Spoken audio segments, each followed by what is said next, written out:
Այսօր իշխանության ղեկին հայտնված ոհմակը իր դավաճանությունները արդարացնելու համար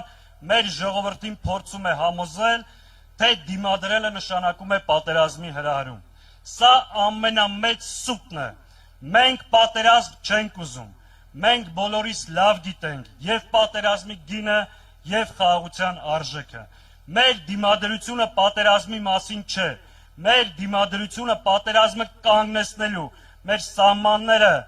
ու մեր երեխաներին պաշտպանելու մասին է։ Եվ դրա իրական երաշխիքը հզոր եւ ուժեղ պետությունն է։ Մենք գիտենք ինչպես վերակառուցել երկիրը։ Մենք ունենք դրա համար անհրաժեշտ մարդկային ներուժ, պրոֆեսիոնալ թիմ եւ ծրագիր։ Իշխանափոխությունից հետո վերածնված Հայաստանը լինելու է ոչ թե անվերջ տագնապների ու սպառնալիքների, այլ կայունության երկիր։ Երկիր, որտեղ սահմանին կանգնած կլինի ժամանակակից հզոր հայկական բանակը, իսկ հայ մարդը իր երկրում կապրի խաղաղ, հանգիստ եւ երջանիկ։